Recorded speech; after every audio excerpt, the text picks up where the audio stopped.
Hey guys, tonight we're going to drift far, far back, about 4,000 years back, to the banks of the Euphrates, where ancient Babylonians believed that every dream you had was a divine memo slipped into your mind by the gods. You're lying flat on a clay brick rooftop, warm from the day's sun. The city of Babylon buzzes faintly below, torches flickering, night birds calling from date palms. You can smell grilled onions, distant incense, maybe a little donkey. The sky above you, a velvet black scroll of constellations, each one whispering symbols you haven't learned yet. And now you're supposed to go to sleep, because you need answers. You've got questions, maybe about your crops, or your mother-in-law, or whether you should travel during the next lunar phase. But instead of asking a friend or writing it in a journal, you're hoping your dreams will be intercepted by the god Marduk himself. Of course, there's a catch. You probably won't survive this, not because of monsters or curses, but because Babylonian mattresses were mostly reeds and compacted goat hair. Yes, goat hair. Cozy. So, before you get comfortable, take a moment to like the video and subscribe, but only if you genuinely enjoy what I do here. And let me know in the comments where you're watching from and what time it is for you. Are you hearing cicadas, snow plows, or just the hum of your fan? Now, dim the lights, maybe turn on a fan for that soft background hum, and let's ease into tonight's journey together. You blink up at the sky. In Babylon, the stars aren't just pretty. They're calendars, clocks, and sometimes they're delivery points. The Babylonians believed dreams traveled from the divine realm like birds in the night, swooping down from gods to humans to pass along wisdom, warnings, even bureaucracy. You aren't just dozing off, you're opening a spiritual inbox. And everyone does it. Peasants, merchants, even the king. In fact, the king probably believes he gets the best dreams. Special edition. God signed. The whole city seems in on this celestial game of telephone. Parents teach their children to remember dreams. Bakers gossip about a neighbor's snake dream. Never a good sign. Priests write them down, analyze them, and sometimes even declare them state emergencies. You roll over. A little breeze passes. The sounds of the street vendors have finally quieted. But your mind is busy. You remember what you were told. If you dream of a broken jar, stay home. If you dream of a full jar, make a business deal. You wonder who decided that. Historians still argue whether most people truly believed dreams were direct messages, or whether it was more like astrology today. Fun, a bit spooky, and good for excuses. Either way, you don't mess with tradition. You clutch your little amulet, just a tiny clay figure meant to ward off Lamashtu, a demon known for interrupting dreams with plague and toothaches. And now you sleep. The world fades, and your brain, a Babylonian brain, begins to tune in. Not just to random symbols, but to a language older than writing. You dream of a white bull walking backwards into your home. You wake up in a sweat. You need someone to explain this. The next morning, the city stirs before the sun. People head to the temple not just for prayers, but to report their dreams. You're not alone. Someone dreamt of rain falling sideways. Another saw their grandmother dancing on a date tree. No dream is too strange. In Babylon, strangeness means something. The temple scribes are already sharpening their reed pens. Their clay tablets are stacked and ready. And as you shuffle forward with your dream journal in your hand, a damp scrap of linen with smeared ink, you realize this is how truth works here. Not just through laws or kings, but through the unconscious. Dreams aren't private. They're data. Someone bumps you. A woman behind you mutters about dreaming of a green river. Marriage, someone whispers. Or pregnancy. The dream priest might know more, but only if he's in a good mood or awake. You finally reach the front. The scribe squints at you. You recite your dream.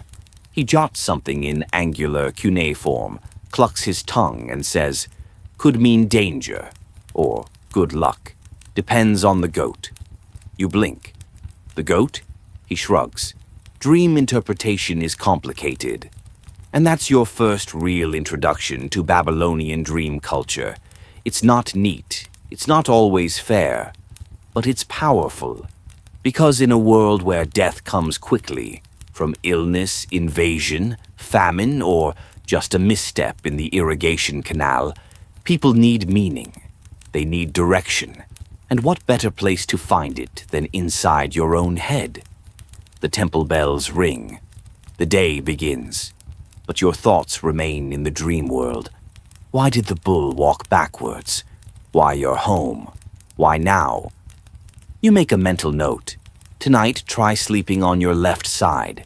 That's supposed to improve prophetic dream reception, you think. Or was it the right? Babylonians were nothing if not contradictory about their rituals. Some guides say left side, others right. Some say fast before bed. Others say eat a whole pomegranate. Scholars today still argue whether these contradictions were regional, era-based, or just plain chaos. Welcome to dream logic. You return home. The rooftops are hot now, the smell of roasting barley filling the air. You know one thing for sure. You'll be dreaming again tonight. And next time you'll be ready. Maybe with a question in mind. Maybe with an offering under your pillow. Maybe just a little less goat hair. You've been tossing and turning on your rooftop bed, if we can call a woven mat over baked mud a bed. But at last, you sleep again. This time it's different. You dream of a door, an enormous bronze door swinging open on its own. Behind it, a lion, not attacking, just staring. When you wake, the dream clings to you like humidity. It feels weighty, intentional. You don't need anyone to tell you it meant something. In Babylon, that sensation isn't paranoia, it's policy. Because here's the thing. The Babylonians believed the gods didn't just influence your dreams. They composed them, word by word, scene by scene. A whole celestial writing staff working overtime to send you cryptic guidance, or the occasional warning with dramatic flair. You might think that sounds exhausting for a god, and it probably was. But remember, these weren't your standard all-knowing cloud-surfing deities. The Mesopotamian pantheon was basically a divine office building, full of squabbling, overlapping middle management gods who each had portfolios, rivalries, and excellent names like Enlil, Ishtar, and Nabu. Each one had their own style, too. Marduk, the top god in Babylon, was big on justice and cosmic order.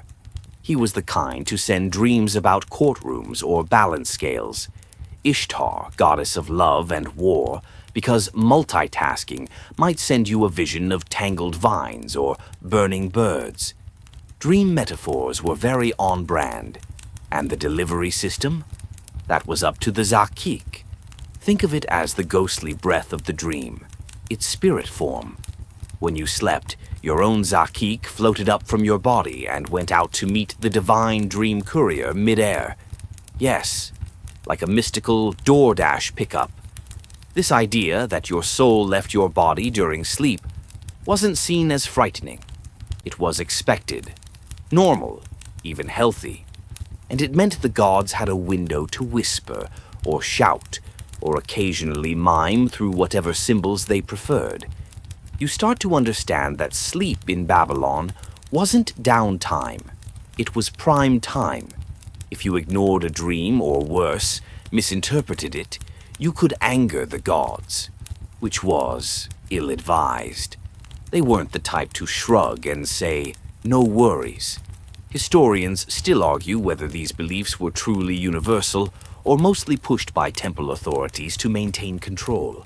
After all, if only priests could interpret divine dreams, then they effectively became translators for the gods. And translators, as we know, have a lot of power, especially when they're also tax collectors. But even if the theology was top-down, the feeling of awe in the dream state was deeply personal. Babylonians often kept tokens under their pillows, amulets shaped like fish, little carved stars, or charms etched with inscriptions like, "May I see the true vision tonight." It's oddly touching, isn't it? A 3,500-year-old wish for clarity in the dark. Back to your dream. The lion, the door. You can't let it go. So you shuffle down to the temple again, rubbing sleep from your eyes, trying to act casual. But you're not the only one. There's already a line, and the scribe is chewing on a piece of date pulp and clearly not in a mystical mood. You recount your dream anyway. Bronze door, silent lion, staring contest. He nods, slowly, jots it down. Possibly an invitation to power, he says, or betrayal. That's vague. Doors mean change, lions mean strength, but also kings. Was it a happy lion? He asks. You think. It was calm, menacingly calm. He shrugs. Could be good, could be very bad. Helpful. But in Babylon, this is par for the course. Dreams weren't clear pronouncements. They were divine riddles, wrapped in metaphor, drizzled with symbolism, then dropped into your sleeping mind with no legend to decode them. And this ambiguity served a purpose. It kept you guessing. It made you look for meaning. The gods didn't always want obedience. Sometimes they wanted attention. There are stories scattered across broken tablets of people who ignored their dreams and suffered the consequences. A merchant who dreamt of a collapsing bridge but traveled anyway. A farmer who saw a black sun and still planted on the wrong day. Were these tales exaggerated? Absolutely. But like all good moral fables, they stuck. Some dreams, of course, were crystal clear. You dream of Ishtar handing you a sword. That's war. You dream of a god calling you by name and telling you to build a temple. Start gathering bricks. Now one tale tells of a man named Ubaru who dreamt of a golden fish leaping into his hands. The next day he was struck by lightning. The priest declared it a message misunderstood. Ubaru presumably had other thoughts on the matter. Still, the idea that the divine world was accessible, not locked behind rituals or bloodlines, but reachable by simply closing your eyes, was powerful. It gave everyone a sense of agency, and it gave every night a kind of trembling potential. Because when you lie down under the stars of Babylon, you're not just going to sleep. You're opening a channel. A voice might call to you tonight, not with words, but with symbols.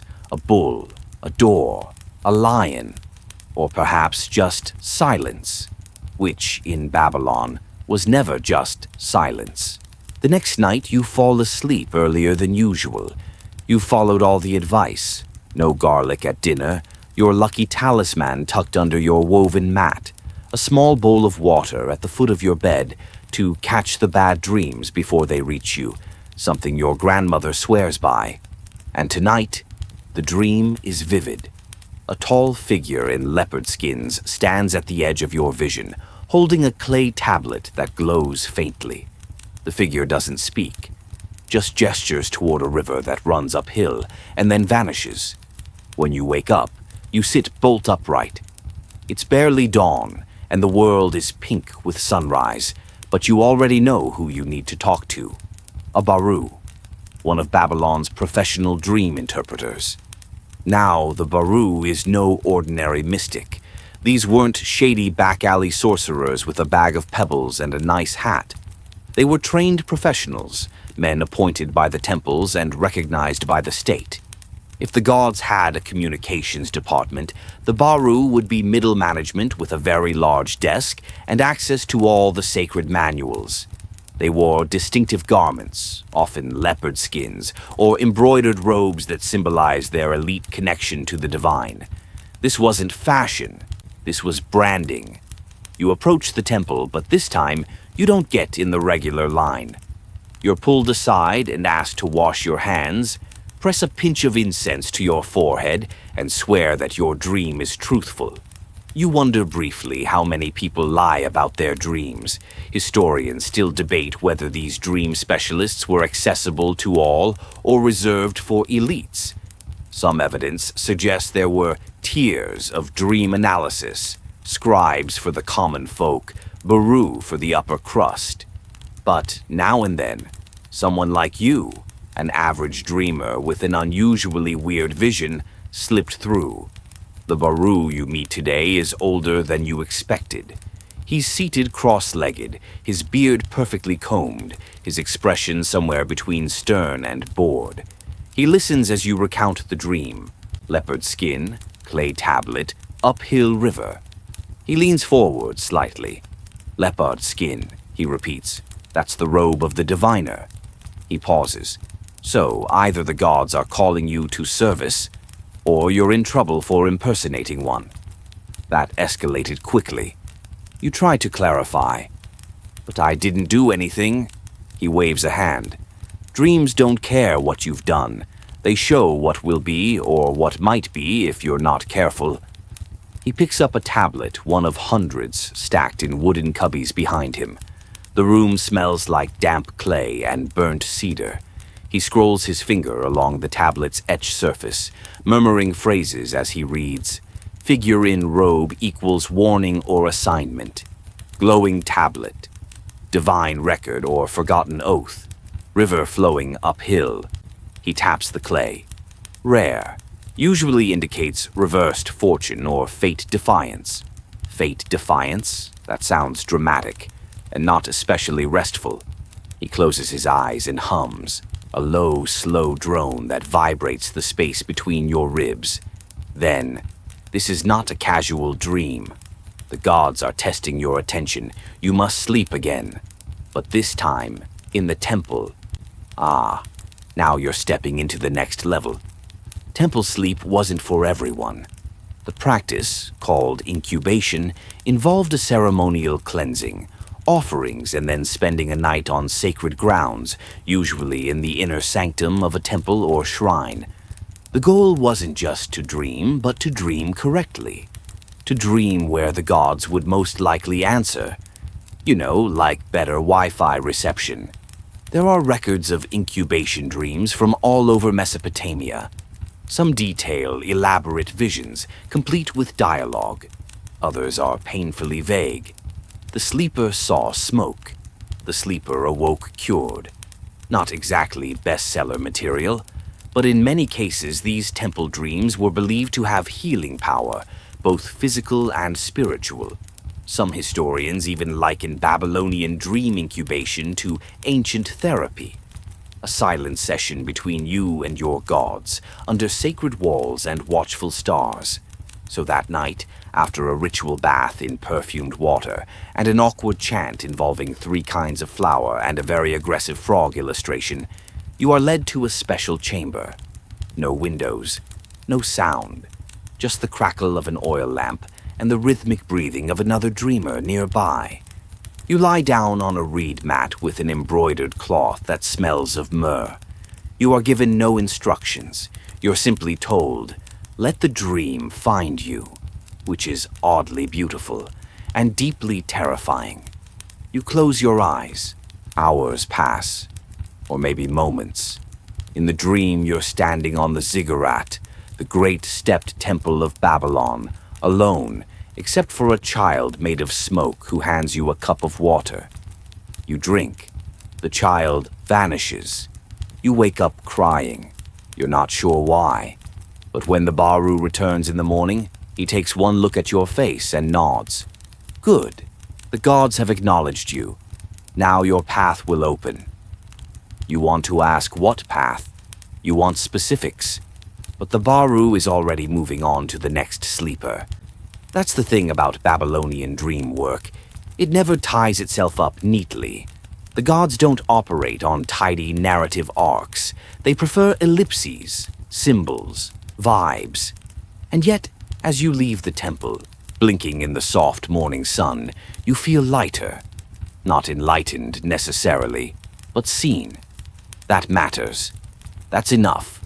Because here in Babylon, sleep isn't rest, it's participation.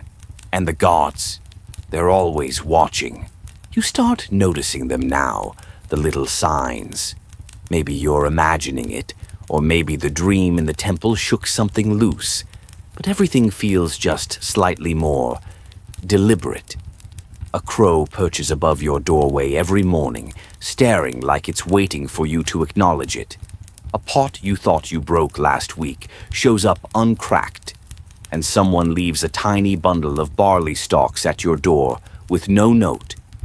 Coincidences? Maybe. But in Babylon, nothing is just coincidence.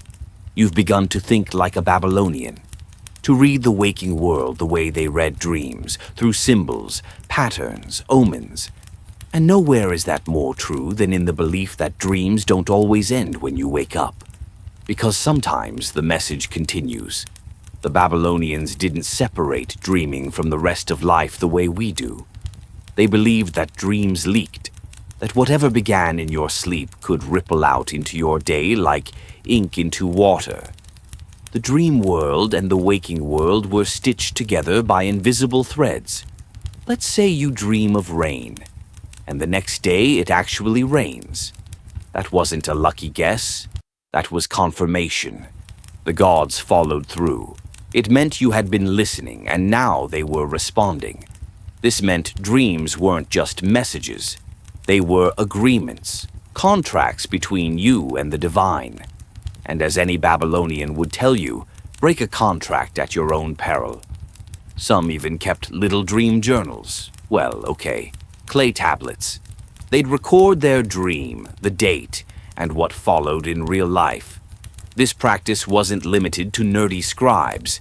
Even farmers and merchants jotted down dreams in shorthand, symbols etched into pots, or tokens placed on shelves.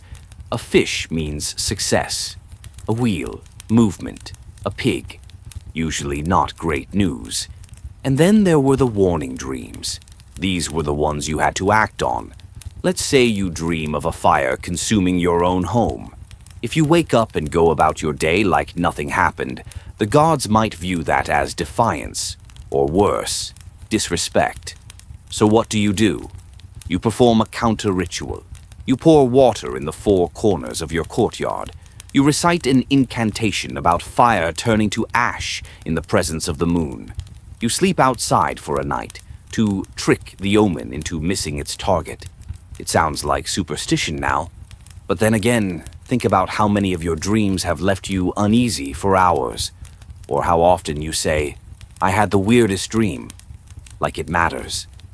Deep down, we still half believe our dreams are trying to tell us something, and for Babylonians, that belief was functional.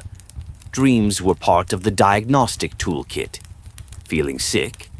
Maybe your dream from last night can explain why. There's even evidence that doctors, yes, actual medical professionals, sometimes asked patients about their dreams before making a diagnosis. Did you see a black dog? One might ask. Did you hear music in your sleep? Depending on your answers, they'd recommend everything from herbal infusions to abstaining from goat meat for a week. It was holistic medicine before the term existed. Part body, part soul, part dream.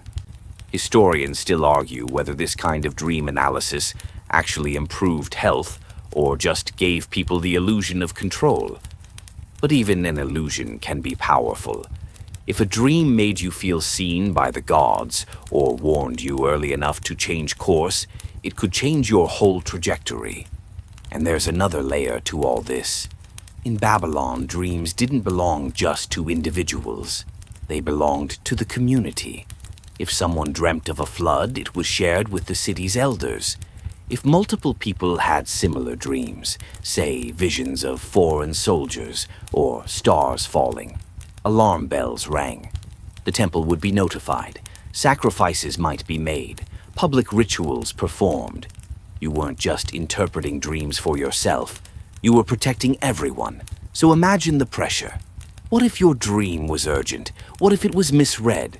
What if you told no one and something terrible happened? You begin to understand the weight of it all. Dreaming isn't idle rest. It's spiritual vigilance. Your dreams are your job, And yet there's a strange comfort in it, knowing that you're not alone in the dark, that the moment you close your eyes, a whole invisible network begins humming around you. Gods preparing messages, symbols assembling into storylines, your zakik drifting upward like a thread of smoke, ready to meet whatever is sent. Tonight you fall asleep faster, not because you're less afraid, but because you've accepted the terms, the rules. You've joined the system. You're officially a participant in the oldest mail service in history. And wouldn't you know it, this time you dream of a staircase made of birds.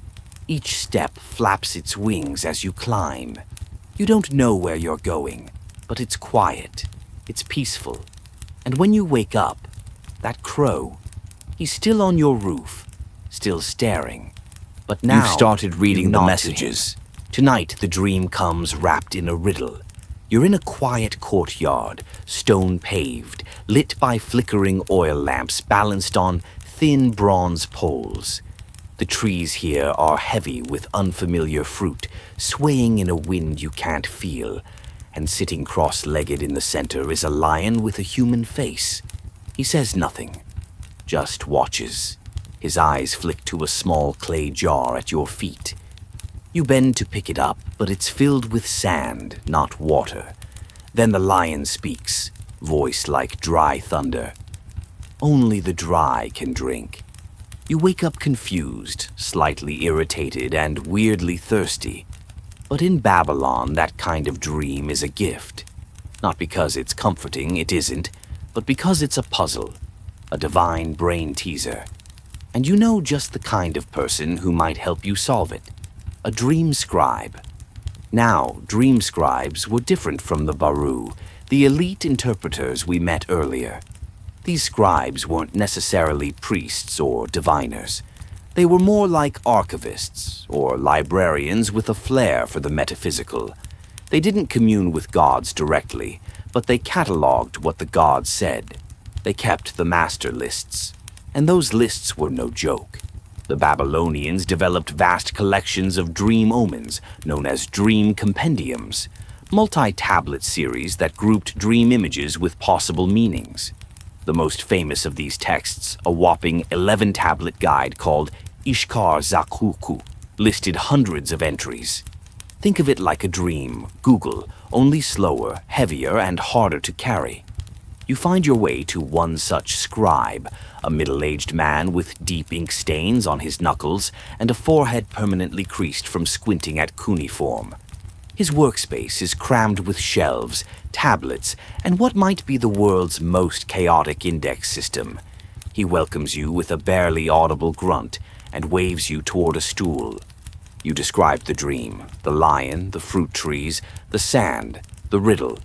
He nods slowly. Lion with human face. That's usually a guardian figure. Could be the god Nergal, or maybe a protective ancestor. Depends on how many teeth he showed. None, you reply. But he blinked. A lot. The scribe raises an eyebrow. Blinking could indicate hesitation or deception. Depends on the rhythm. You're beginning to regret how little attention you paid to blinking. He reaches for a worn clay tablet with what looks like 40 different lion-related entries. He traces one with his stylus and mutters, "If a man sees a lion with a human face, he will receive news from a stranger." Okay, that doesn't not make sense. Then he checks a second tablet for fruit tree omens.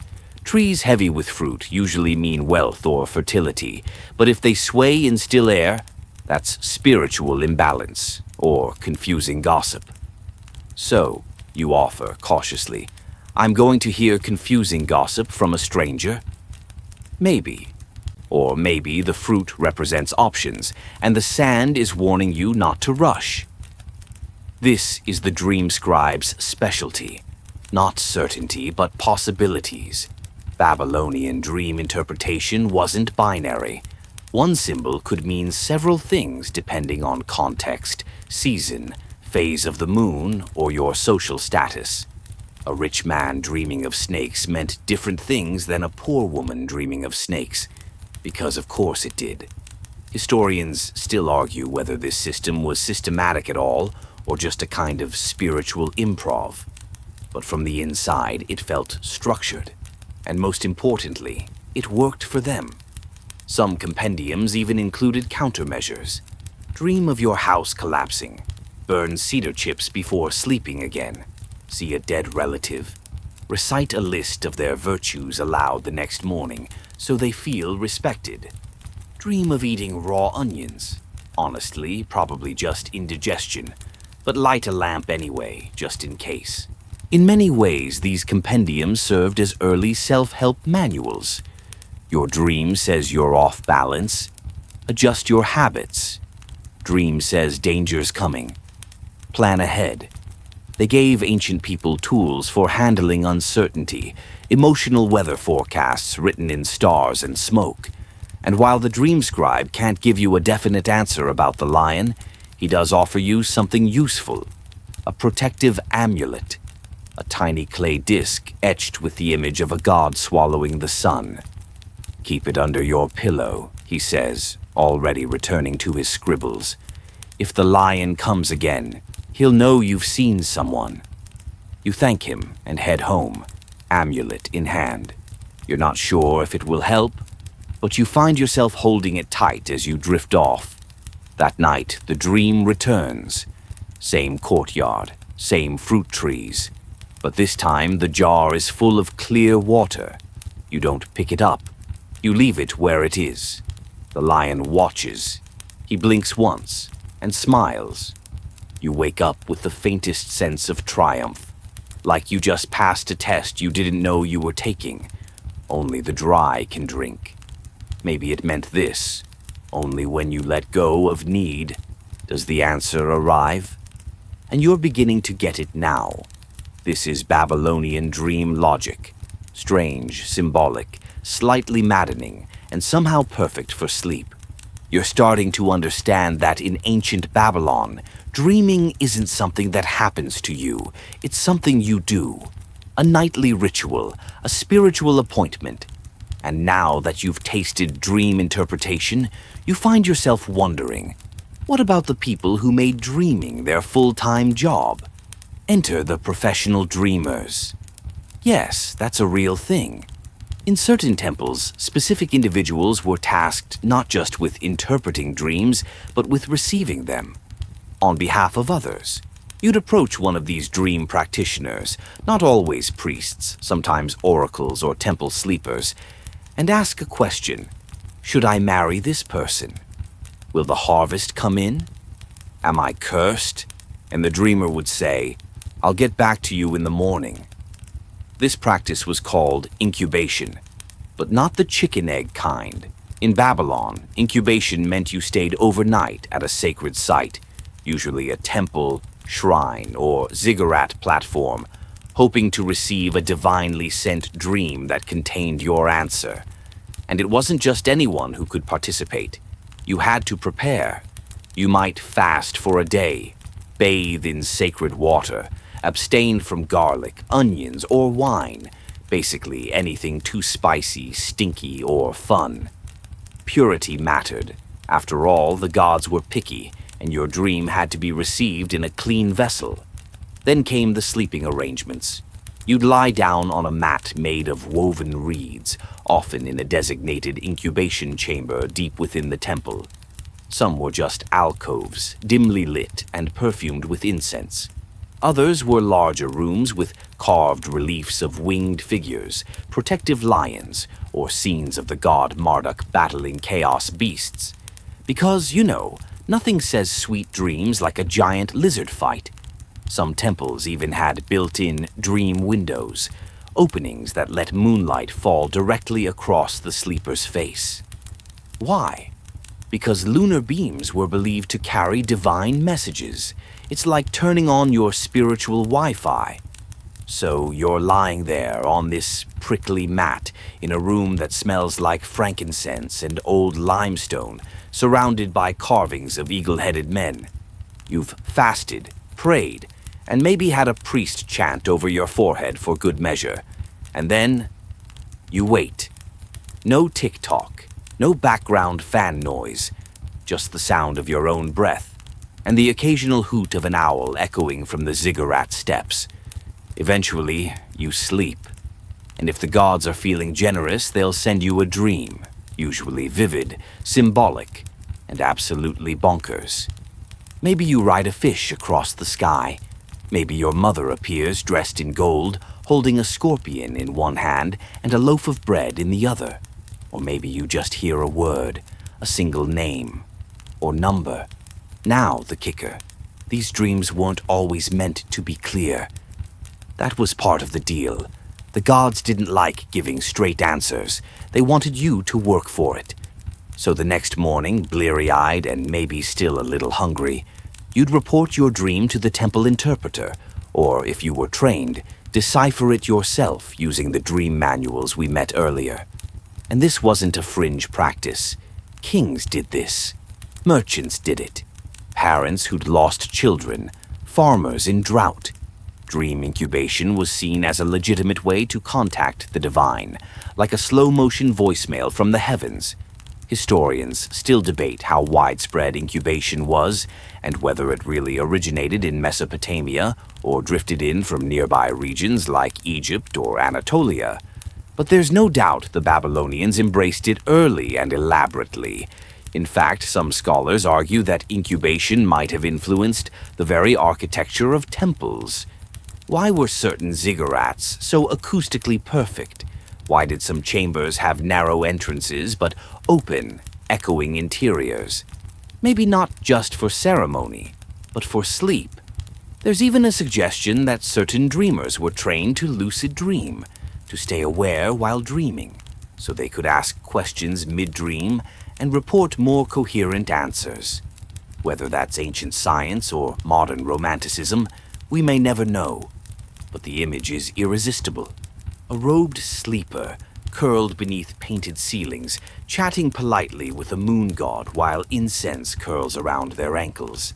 And here's something even weirder. Some temples kept catalogs of successful dreams. Imagine stone shelves filled with tablets that read things like, Ubar of Kish dreamt of firebirds, his caravan returned safely. Or, Ishtar priestess saw blue frogs, marriage proposal approved. These weren't myths or fairy tales. They were considered data, case studies for future dreamers.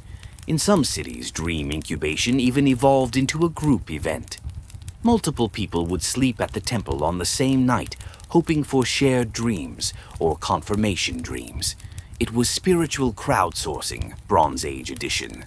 And of course, like all ancient things, it had its skeptics. There were probably plenty of Babylonians who rolled their eyes at dream incubation, who muttered, "Sure, you dreamed Marduk said you should get a raise. How convenient." But for many, it was a lifeline, a way to feel seen, heard, guided. You, lying on your own straw mat now, feel the resonance of it. The idea that sleep could be a sacred act, that the moment you surrender to unconsciousness, you enter a space that's not just rest, but reception, that someone somewhere might be trying to reach you. And whether or not you dream tonight, whether or not a lion talks or a fish sings, you still feel it, the quiet, the invitation, the ancient echo that says, "Close your eyes. We're listening. You're asleep again." Barely. That moment just before true dreaming, when the body's heavy but the brain still floats, detached. You're almost there.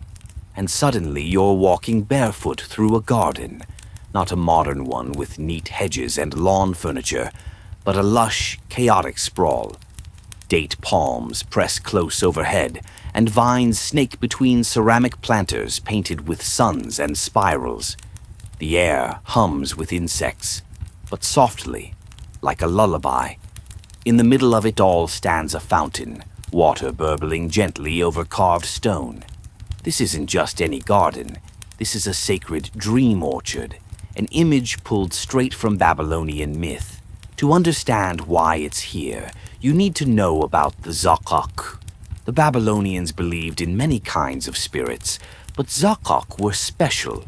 They were the breath-like dream spirits sent by the gods, messengers that entered your mind while you slept. Literally translated, zakak means something like whisper or breeze, which makes sense. These weren't loud or forceful entities. They were subtle, almost vaporous. In the Babylonian view, your dreams didn't belong to you. You didn't create them. You received them, like mail. And the zakak were the couriers, half divine, half ghostly, always drifting just beyond comprehension. Sometimes the zakak took familiar forms. Your grandmother, your dog, your long-dead neighbor who still owes you money. But they could also arrive as glowing lights, as voices from under the floorboards, or, as in your case, as a dream garden, scented with honey and something unnameable. Scholars still debate whether Zak were independent beings or simply metaphorical personifications of the dream itself. But in Babylonian ritual, they were treated with reverence.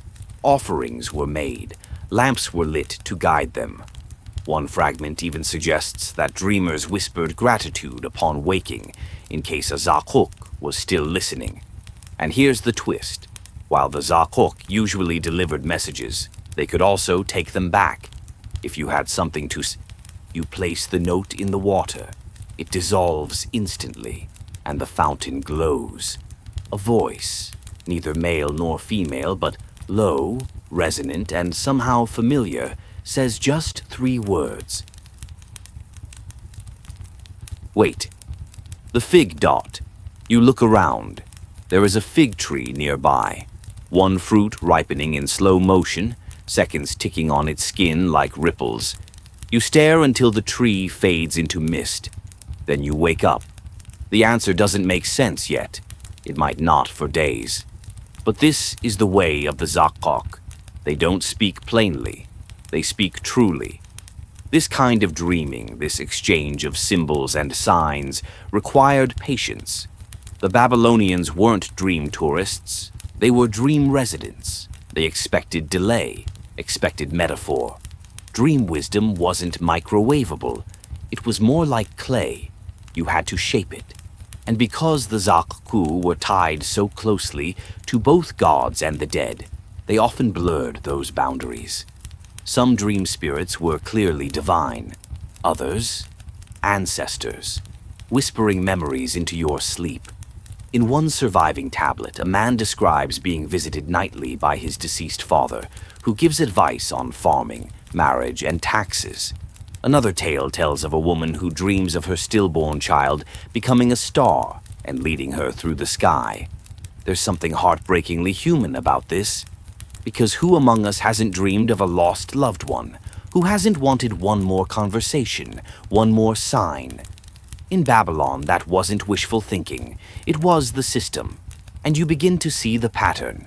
To them, sleep was not silence. It was communication, maybe even communion.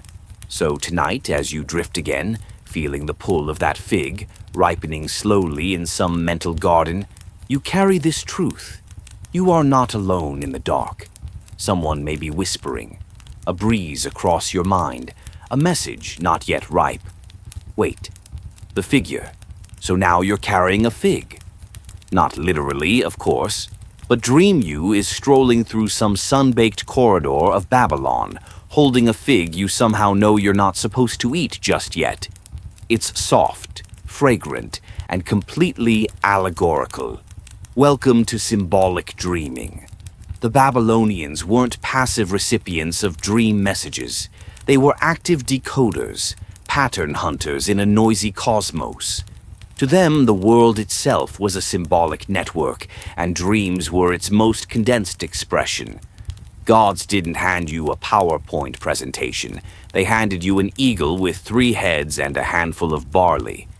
And it was your job to figure out what that meant. But don't worry, you weren't alone. Dream interpretation was big business in ancient Mesopotamia. Think of it as the psychological services industry of its day.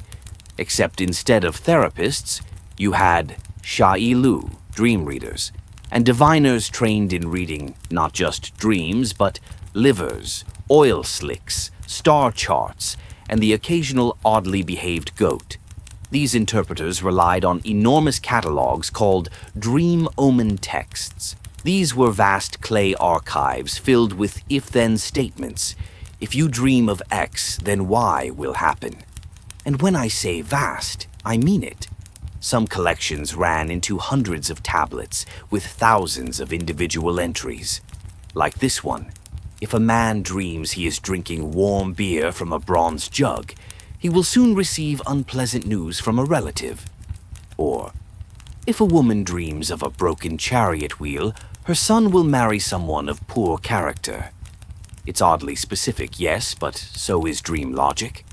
Now, if this sounds like superstition, remember, this was their data. Babylonian scholars spent centuries collecting dreams and tracking what happened afterward. It wasn't just magic, it was an early form of applied pattern recognition. The Google algorithm of the ancient world, only made of clay and slightly more obsessed with donkeys. In fact, some historians argue these catalogs were proto-scientific. They weren't just recording beliefs, they were conducting longitudinal studies. You dreamed of a river flooding your house? Noted. 2 weeks later, your neighbor's goat falls down a well. Add it to the pattern book. Over time, this system became astonishingly complex. Dream meanings could vary by day of the week, phase of the moon, or even the direction you slept. Facing west? Might want to rethink that. West was associated with the underworld. Even food played a role. Certain items were thought to influence the type of dreams you'd receive. Lentils might draw ancestral spirits, dates were linked to fertility symbols, and in a detail you didn't see coming, onions were occasionally blamed for summoning false dreams, which is kind of hilarious. Sorry, I dreamed you cheated on me, but I had onions at dinner. Scholars still argue whether these interpretations were static, passed down rigidly, or fluid, shaped by the dreamer's personal circumstances. Probably a bit of both. There are clear formulas, but also evidence that trained interpreters would adapt based on status, profession, or recent events. A soldier dreaming of fire might be warned of an ambush. A farmer, a drought. What's fascinating is how deeply symbolic layering was baked into the Babylonian worldview. A dog wasn't just a dog. It could mean loyalty, or disease, or the goddess Gula, depending on the dream's flavor. It was like dreaming in 3 languages at once. Tonight, you're dreaming in all of them. You're back in that fig-scented garden. The fig is gone now, replaced by a sealed jar. A woman in blue robes gestures for you to open it, but you're hesitant. When you finally crack the lid, a bird flies out. Not a terrifying one, just a small white dove. Then you wake. Now, let's interpret that Babylonian style. The fig, probably a symbol of timing, fertility, or wisdom withheld. The jar, containment, mystery, something not yet revealed. The bird, liberation, a message escaping. You're probably getting promoted. But more seriously, this is the kind of symbolic storytelling Babylonians believed the gods favored. Instead of lectures, they gave you puzzles, dream riddles whose solutions were meant to be felt, not solved. And sometimes they weren't solved. Some dreams were never interpreted. The symbolism too strange, the timing too off. Or the Zakak was simply having a weird night. One clay tablet ends in frustrated Akkadian shorthand that roughly translates as, "He dreamed of a spinning fish." I don't know what this means. May Marduk clarify? Even the professionals had off days, but there's something oddly comforting in that. That 3,000 years ago, people were already waking up puzzled, scratching their heads, muttering, "What even was that?" And perhaps that's the secret to Babylonian dream logic. Not perfect clarity, but the process of seeking, the sense that your dreams mattered, not because they were obvious, but because they were yours, because somewhere within the onion-laced chaos of your sleeping mind, The divine might just be hiding a fig. The next time you lie down to sleep, in ancient Babylon, that is, you're not just hoping to dream. You're preparing. Proper dreaming, the kind that carries meaning and maybe even divine insight, didn't happen by accident. You couldn't just flop into bed after a greasy lamb kebab and expect Marduk to drop by with cosmic wisdom. No, you had to cultivate your sleep the way a priest might prepare an altar, with ceremony, care, and a bit of flair. Welcome to the ritual of dream incubation. It's dusk in Babylon, and you've already followed the first steps. You've fasted for the day, washed thoroughly, twice, and spoken no harsh words. Your feet are clean, your heart lighter, and your mind focused, or as focused as it can be with all these mosquitoes. You make your way toward the bit mashkitu, a special structure set aside for sacred sleep. The name literally means house of sleep, though some scholars translate it more playfully as dream hut. Picture a modest room tucked into the temple grounds or maybe just outside the city walls, quiet, shaded, thick with incense and soft chanting. Before entering, you make a small offering, a pinch of flour, a splash of date wine, a murmur to Nabu, the god of wisdom, asking politely for his attention, and perhaps a little clarity this time, if he's not too busy. Inside, there's nothing but a low mat, a clay lamp, and the scent of cedar wood. You lie down, facing east. Someone hums a prayer outside, and then you wait. Dream incubation wasn't just a private act. It was a public and often priest-guided ritual. There are records of kings consulting temple dreamers before major decisions, war, construction projects, even marriage alliances. But common folk did it too, especially when they were sick or grieving or desperately in need of direction. It's a bit like going to sleep on purpose. Not for rest, but for revelation. You might spend the entire night in that sacred space, or only a few hours. Some people reportedly dreamed instantly, others required multiple visits. And the dreams that came were strange, always vivid, often metaphorical, and occasionally comical, like the man who dreamed his donkey was reading poetry and concluded reasonably that his wife was hiding something. Historians still argue whether these dream huts were quiet sanctuaries or more like sleepover gatherings. Some tablets suggest multiple people incubated together, each dreaming side by side, murmuring their visions aloud in the pre-dawn haze. Imagine that, a slumber party of prophecy. One person dreaming of snakes in baskets, another of falling stars, and a third just stuck in a recurring loop involving too many figs. There's even a delightful theory that certain temples kept professional dreamers, people whose job was to sleep on behalf of others and report the visions they received. Can you imagine that job listing? Wanted, calm disposition, light sleeper, must be on good terms with Enlil. And these dreams weren't just about insight, they were often used for healing. If you were sick, especially with something mysterious or lingering, you might sleep in a sacred space and ask the gods for guidance. The dream might offer a cure, a ritual, or even a specific plant to chew at sunrise. Some tablets include little doodles of the plants described, tiny pictographs meant to help future patients recognize them. A divine prescription pad, if you will.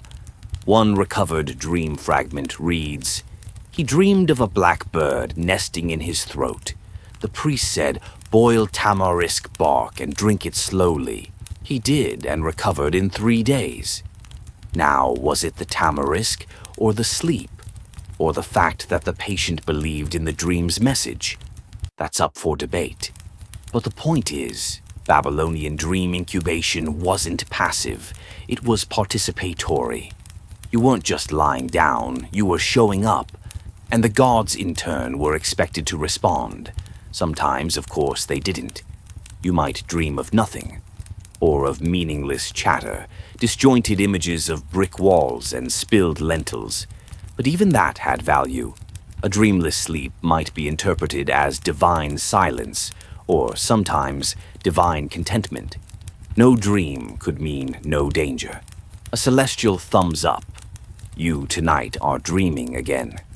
This time it's simple. You're swimming. But the river is made of ink. Babylonian reeds sway along the shore, and far above a star blinks once, then twice. You aren't afraid. You just keep swimming. Slow strokes, each one trailing letters behind you. When you wake, the priest asks what you saw. You tell him about the ink, the stars. He nods, eyes half-lidded, and says, "You are writing something not yet written. Keep dreaming." You wonder what it means. He just smiles, because part of dream incubation was patience. The gods were rarely blunt. They hinted, nudged, and sometimes took their time. Babylonian dreamers knew this. They returned night after night until the meaning clicked, or until the need faded. In the end, it wasn't about certainty. It was about showing up for the mystery. And tonight, as you lay in your own not-so-sacred bed, maybe you feel that same tug, that quiet curiosity, the hope that sleep might bring something more than rest. Maybe, just maybe, the river is waiting again, and this time you'll swim a little deeper. You're back in Babylon, but now it's broad daylight, and you're sitting cross-legged in a dusty courtyard, watching a priest very seriously inspect a clay tablet like it's a menu he doesn't understand. Because today, it's time to report your dream. You've slept in the temple, eaten the fig, watched the ink river, and now comes the trickiest part, explaining what just happened without sounding completely out of your gourd. Babylonian dream culture didn't stop at dreaming. It demanded documentation, and they took this part surprisingly seriously. Dream reporting followed a kind of script. First, you'd state when and where you dreamed, especially if it happened in a sacred place. Then the dream itself, a blow-by-blow, preferably in order. No embellishment, no interpretation, just the raw, sleepy facts.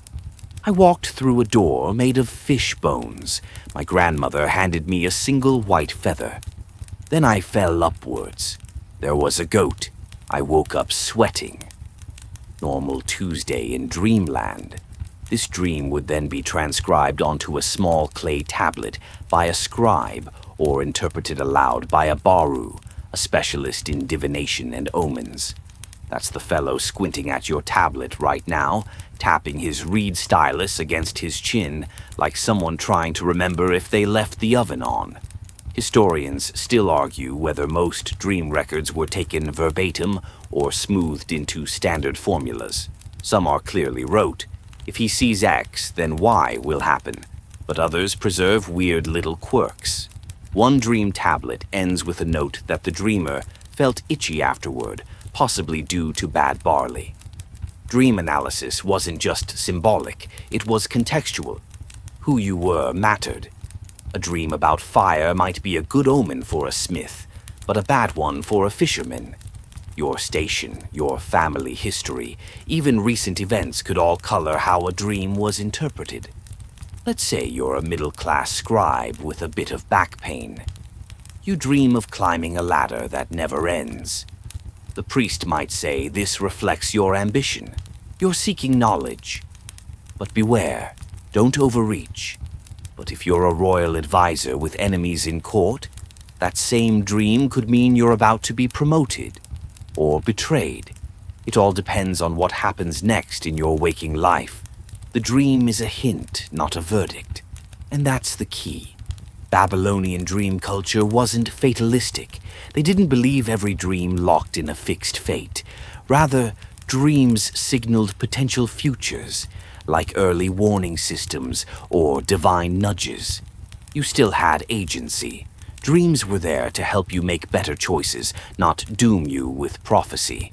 Still, once a dream was interpreted, the next step was crucial. Action.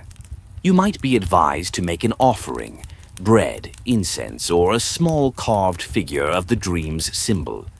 You might be told to wear a specific amulet, bathe in a certain river, or walk counterclockwise around a ziggurat 7 times at dawn. Yes, it got oddly specific. One tablet instructs a man who dreamed of sour milk being poured on his feet to bury a pebble in a north-facing courtyard while chanting the names of 7 minor gods. Why? To counter bad fortune. Apparently, sour dairy was a bad look, even in dreams. Of course, some dreamers ignored the advice. Others didn't get the interpretation they wanted and shopped around until a different priest gave them better news. It's the ancient equivalent of Googling your symptoms until you find the diagnosis that lets you eat cheese again. But many people took the process seriously, especially when the dream was big. A visitation, a voice, a symbol repeated over multiple nights. These dreams were copied and filed. Some even made it into the state archives. Kings paid attention to these. The most famous example, King Ashurbanipal, technically Assyrian, not Babylonian, but same cultural neighborhood, claimed the goddess Ishtar appeared to him in a dream and promised victory over his enemies. He had the dream carved into a stone stele and placed it in a temple. That's confidence. But even for ordinary folks, a powerful dream could become a personal turning point. Maybe you dreamed of your dead father offering you bread. That might mean his spirit is restless, or that you need to honor your ancestors more actively. Cue a household ritual. Maybe some extra barley cakes. Definitely more incense. And once you acted, you'd wait. Watch the days. See what unfolds. Dreaming was a two-way street. You dreamed, interpreted, responded, and then dreamed again. A feedback loop between you and the divine. There's a theory that this whole system helped Babylonians feel in control of life's chaos. War, drought, disease, these were unpredictable forces. But if your dreams meant something, if you could decode them, maybe you weren't entirely helpless. Maybe your unconscious was connected to the cosmos. And maybe, just maybe, that odd dream about a crow wearing sandals actually means your cousin shouldn't take that trip to Nineveh next week. You tonight are still dreaming. This time you're standing at a fork in the road. One path is lined with torches, the other with flowers. You don't choose. You just watch as a lizard walks down the torch path and vanishes. You wake up. You tell the priest. He nods and mutters, "A decision is coming. Fire or sweetness. But either way, you won't be the one deciding." You think, how helpful. But also, how true. So, you've had your dream. You've whispered it to a priest who smelled faintly of goat and resin. He scribbled something down on a clay tablet, maybe nodding dramatically as if your vision of floating spoons actually means something. Now what? You wait. Because the next phase of Babylonian dream practice wasn't about interpretation. It was about expectation. The belief that your dream would now begin to unfold in the waking world, slowly, symbol by symbol, like a message sealed in sleep and delivered in daylight. This was called dream fulfillment, and to the Babylonians it was just as real, sometimes more real, than the dream itself. Imagine it. You dream of a river flowing backward.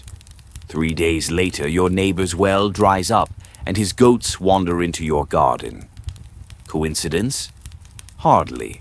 To Babylonian eyes, this is fulfillment in action. The gods spoke. The world responded. Not all dreams were fulfilled, of course. Some were seen as warnings, others as metaphors. But when they did come true, it was recorded and celebrated.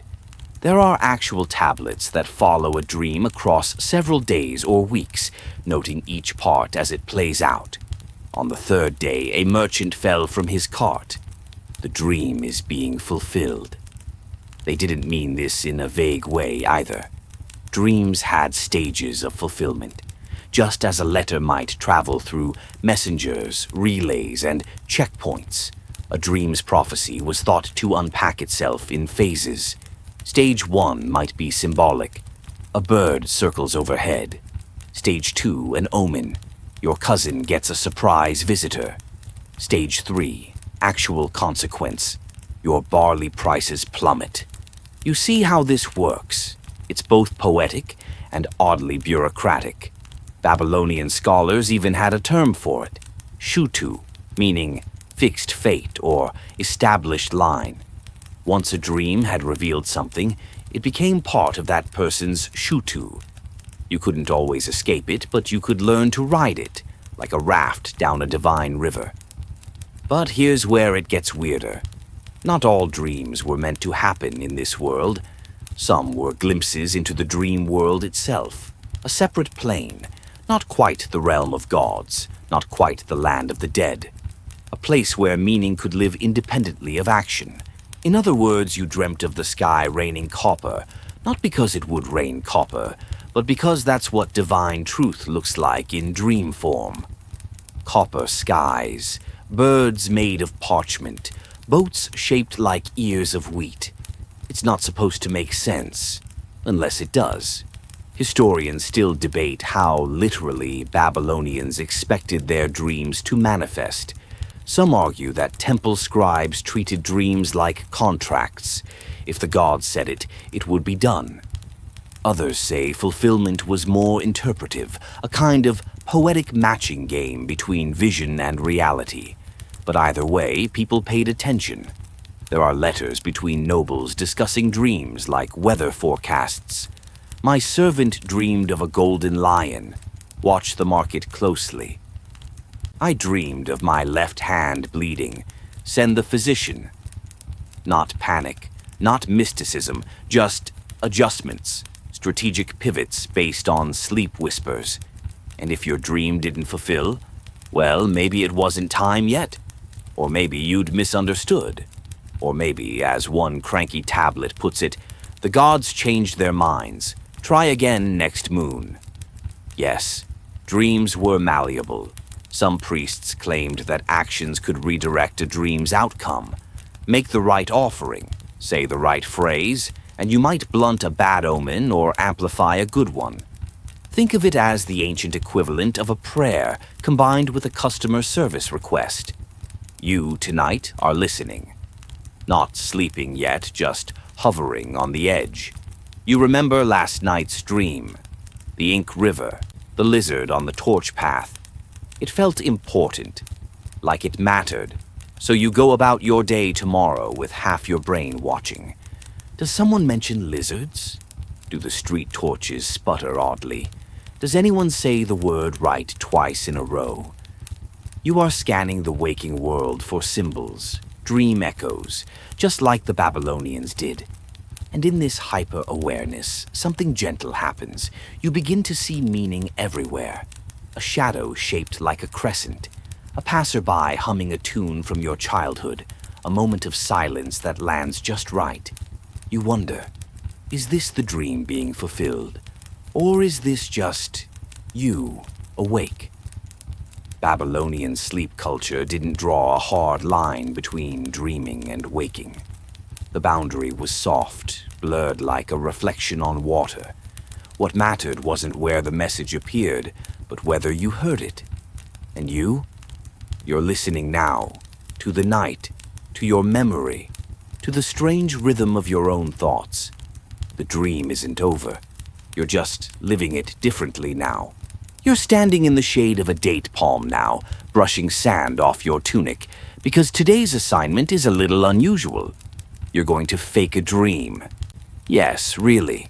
You've watched others do it. A merchant who wants better standing with the temple dreams of divine approval. A soldier who needs medical leave dreams of a snake wrapping around his leg, classic illness symbol. And the king? Oh, he dreams of victory all the time. Convenient, right? See, dreams in Babylon weren't just mystical messages. They were political tools.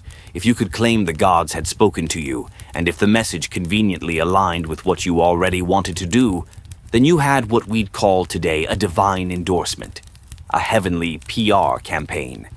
Historians still argue whether these dreams were truly believed or strategically performed. Did the dreamer really see Marduk waving from a mountain? Or was that just good timing before launching a new tax on barley? But the evidence is clear. Dream narratives were used to justify actions, sway public opinion, even rewrite personal history. Take the famous cylinder of Nabonidus, the last Babylonian king before Cyrus rolled in.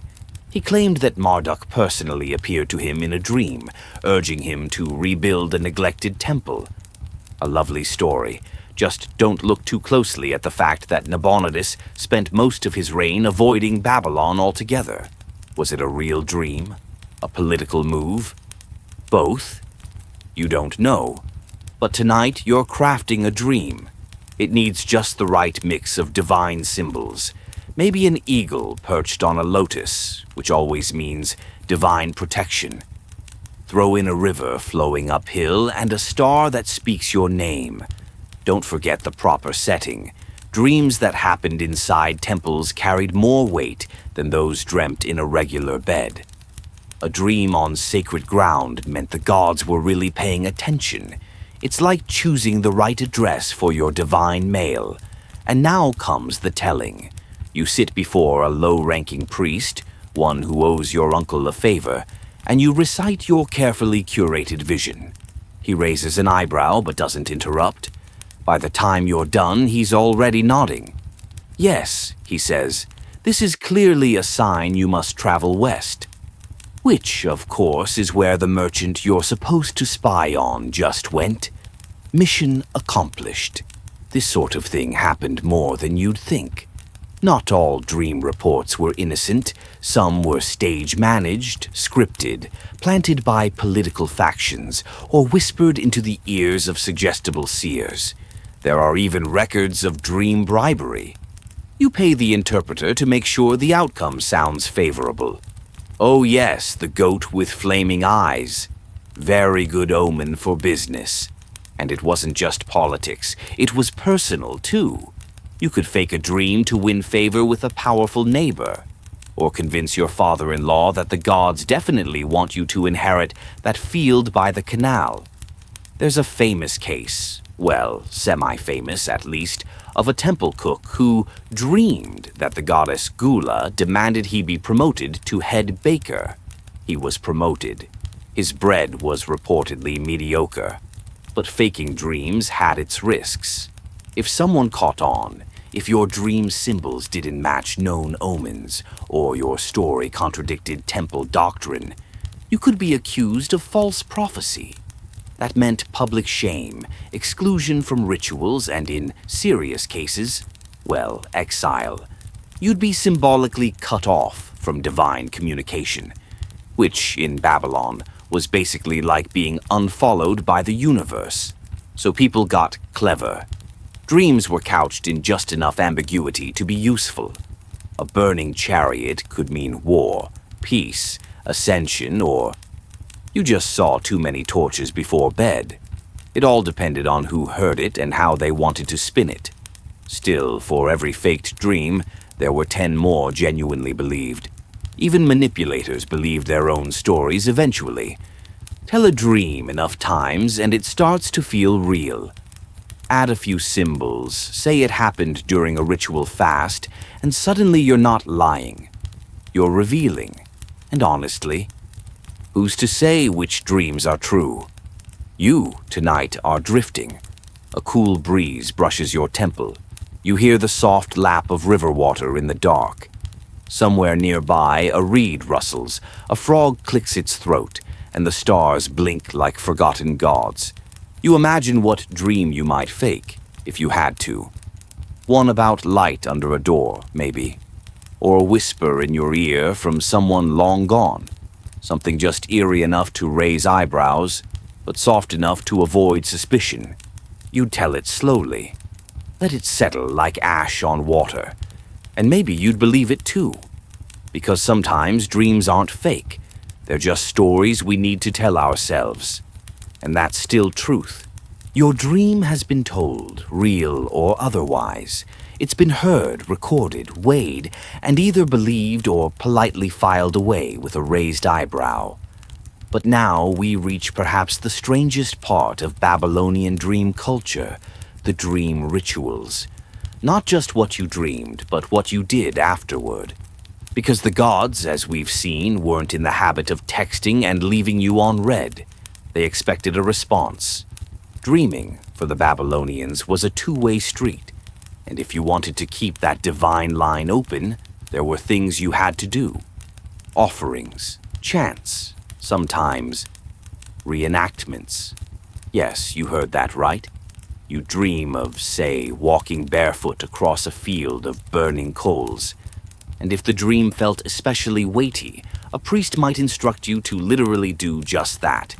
Okay, maybe not with actual burning coals, unless the gods were feeling especially theatrical that week, but symbolic reenactment was a common way to seal the dream's message and show your willingness to participate. And let's be clear, these weren't solo performances. You'd have assistants, musicians, sometimes full-blown temple audiences.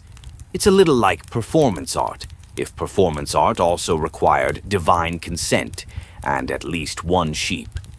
These dream rituals could range from beautifully meditative to completely bonkers. If your dream involved water, you might wash your feet in a sacred river while reciting a line of poetry. If it featured a lion, you might wear a lion mask while circling a statue of Ishtar 3 times. Historians still debate the purpose of these reenactments. Were they meant to confirm the dream's truth, to purge its power, or simply to entertain the gods who, like most deities, seem to enjoy a good show?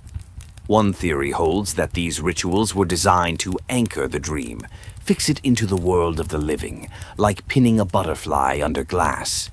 The moment you physically acted it out, it was no longer just a shadow in your mind.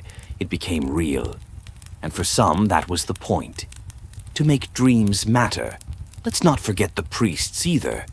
These guys weren't just interpreters, they were producers, stage managers, and sometimes, let's be honest, theater critics. If your reenactment lacked flair or symbolic clarity, they might suggest another round. This time with more incense, they'd say, nodding solemnly while suppressing a yawn. But dream rituals weren't only about spectacle. Many were intensely personal, silent gestures, whispered prayers, or the tying of knots in a cord worn secretly under the robe. A dream of loss might require you to leave a bowl of dates at a stranger's doorstep. A dream of danger might be balanced by pouring water over your threshold at dawn, washing away the omen.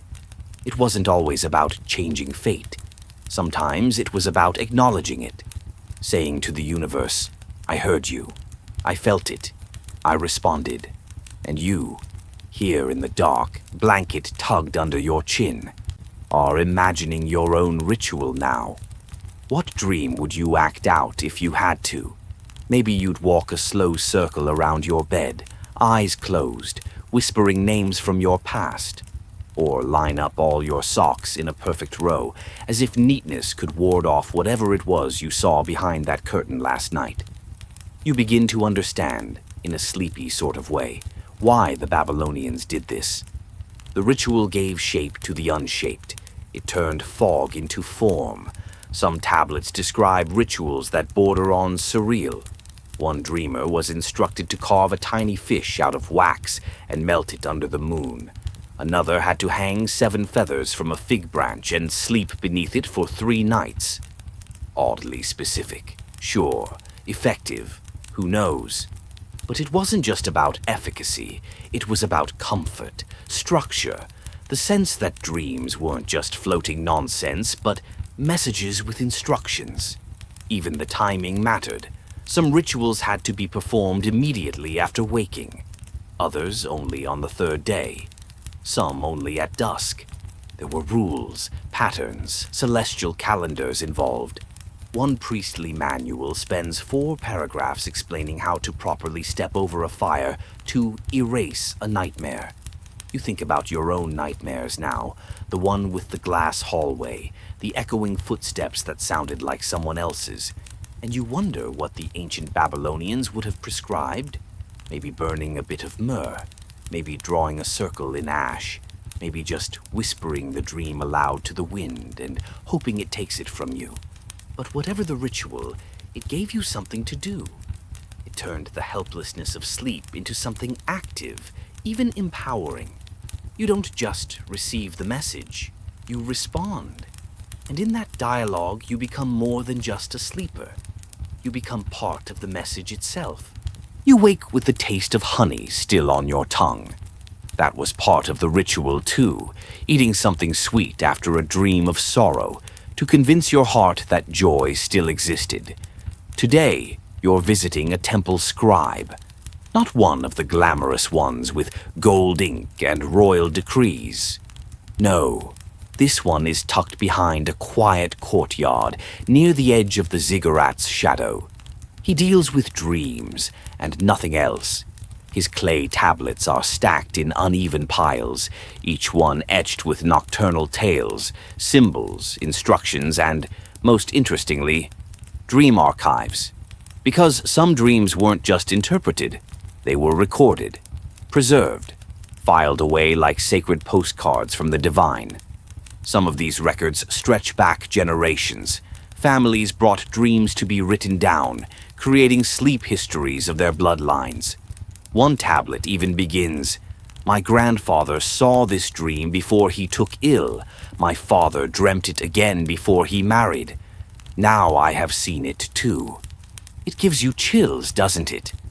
Historians still debate whether these dream records were meant to predict the future or simply document patterns.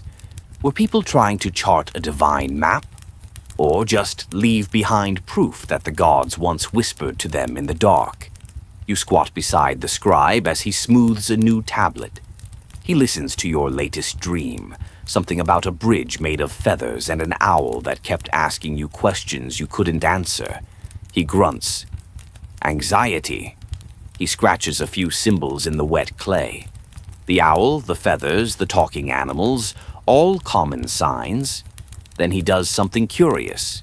He flips the tablet over and adds your name to the back, along with a small drawing, a tree with 3 roots. You don't know what it means, and he doesn't explain. He simply nods and slides the tablet into a basket labeled Pending Visions. The dream has been archived. You're part of history now. The Babylonians believed in tracking dreams for patterns, not unlike modern data analysts if your dataset was composed entirely of metaphors involving snakes and eclipses. If 2 people dreamed of the same thing in the same week, that was notable. If 7 people dreamed of red rain, that got very serious attention. It wasn't just personal, it was civic. There are records of temple officials collecting dream reports after natural disasters. Earthquake, flood, plague. They'd sweep the neighborhoods and ask people, "Did you dream anything strange before this happened?" Like divine fault lines cracking in the sleep world before breaking open in the real one. And while the interpretations varied, the act of collecting these dreams turned the population into something like spiritual weather stations, tiny unconscious sensors picking up ripples from the gods. The archive you're sitting in feels dusty, yes, but alive. You run your fingers across older tablets, the dreams of people long gone, still whispering from baked clay. A shepherd dreamed he was swallowed by the moon. A priest's wife dreamed she flew without wings over the Euphrates. A child dreamed he turned into a reed and couldn't be pulled from the water. Some of them have been solved, the interpretations etched beside them, short and decisive. Others end in ellipses, the meaning left open, unfinished. You imagine a Babylonian child centuries ago, dreaming in the same heat you're feeling now, and it makes you feel strangely connected, through time, through sleep. The archivist tells you the gods don't always send new messages. Sometimes they repeat themselves, like a teacher who keeps reassigning the same lesson to students until someone gets it. And sometimes people ignored their dreams, or forgot to write them down, or were too afraid of what they meant. That's where things got dangerous. Unrecorded dreams were considered wasted gifts.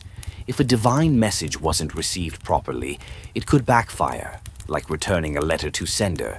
But the sender is a slightly moody storm deity with control over grain production. So, dream scribes served a vital function. They caught the dreams that might have slipped through, preserved them, protected them. You're grateful now that yours is among them, even if you don't fully understand it yet. Maybe one day someone will read it, centuries from now, and find a pattern you never saw. Maybe your owl bridge will show up in 10 more dreams, and suddenly it will mean something. And until then, it sits in the archive, safe, waiting. The scribe gives you a soft smile. He's seen thousands of dreams and probably lived 1,000 lives through them. You thank him and step back into the sun. Behind you, in a basket of fired clay, a record of your sleep begins to dry. Evening again. The ziggurat's long shadow stretches over the courtyard, and the clay walls are still warm to the touch. But you don't head home just yet. You have one last stop on your dream-soaked journey, a tiny ivy-draped shrine tucked behind a garden where fig trees lean toward one another like gossiping old friends. This is where the dream priestess lives. She isn't famous. She doesn't work for kings or parade in gold-threaded robes. But people whisper about her in the marketplace, the way her dreams seem to happen, the way she speaks as if she's just returned from somewhere else entirely. You step inside. The air smells like frankincense and damp linen. Candles flicker in copper dishes. She doesn't greet you, just gestures for you to sit and offers a small cup of warm barley milk. Not bad, actually. Earthy. Comforting. She asks no questions. She already knows you've come with dreams tangled up in your ribs. Instead, she begins telling a story about a man who dreamed of falling endlessly into a well made of mirrors. He told no one. A week later, he fell ill, so ill that he couldn't speak, and every time he closed his eyes, he saw the well again. Eventually, he whispered it to her, and she, without hesitation, washed his feet in moonlit water and placed a feather on his tongue. He recovered. Was it the ritual, the admission, a placebo effect delivered by candlelight? Historians still argue whether dream priestesses were early psychotherapists, spiritual guides, or just very good listeners with a knack for symbolism. But as you sit here, feeling your breath slow and your spine relax, you understand why people came to them. You feel heard before even saying a word. The priestess continues. She tells of another woman who dreamed of bees living in her mouth. Not angry bees, just calm, humming bees. She worried it meant illness. But the priestess smiled and said, "No, dear, it means your words will grow sweetness." The woman became a poet. Not a famous one, but well-loved in her neighborhood. Her poems were about soup and laundry and the color of sunrise on rooftops. The kind of poetry you'd want someone to read you before bed. You ask the priestess if she ever dreams herself. "Oh, yes," she says, eyes twinkling. "But the gods like to tease me. I once dreamed I was an egg in a lion's nest. Spent the whole next week eating nothing but lentils and refusing to sit in chairs." She laughs softly. You laugh too. And just like that, the sleepiness comes on thick. She hands you a small amulet, a pebble with a symbol scratched into its surface. "For remembrance," she says. "Dreams forgotten are still dreams lived." You thank her. She nods, already turning back toward the quiet shadows of her shrine. Outside, the stars have emerged, fat and lazily blinking in the velvet sky. The garden path crunches softly beneath your feet. You've seen so much now. You've watched sleep turn into theater, into record-keeping, into ritual, into whispered therapy. You've watched dreams transform from private puzzles into sacred offerings. To the ancient Babylonians, you realize, dreams weren't just strange brain static. They were bridges between people, between moments, between the seen and the unseen. And you've crossed those bridges. You've wandered their corridors, dipped your feet into sacred water, squinted at etched clay tablets, and, maybe without realizing it, become part of the dream world yourself. Tonight, when you sleep, you'll listen more closely. You'll notice which details linger, which vanish. You might even try a ritual of your own, nothing dramatic. Just a small offering, a breath, a thought, a word spoken into the dark. And in the dream, if an owl stops you on a bridge of feathers and asks your name, well, now you'll know how to answer. So now just let your mind drift. Let the dream temples fade into the background, their torches flickering gently. The clay tablets are cool to the touch, resting in silent stacks. Somewhere, a priest murmurs a blessing to the moon. There's no need to remember it all, only to carry the calm. Feel the weight of your own body sinking into softness, into stillness. Let each muscle unwind like a tightly wrapped scroll. The air is warm and steady, the night sky endlessly patient. The whisper of fig leaves brushing together becomes your lullaby. Somewhere in the distance, the Euphrates hums a low, ancient song. You don't need to decode anything now. You've heard enough messages for one night. Just let the symbols settle. Let the dream pictures dissolve into color and light. Whatever dream comes next, know that it's just a passing shadow, a visitor from the deep. And whether it speaks in riddles or nonsense or strange animal metaphors, you'll meet it gently, the way the Babylonians did, with open hands, soft breath, and the quiet certainty that sleep is a kind of language, and you are fluent in it now. Sweet dreams.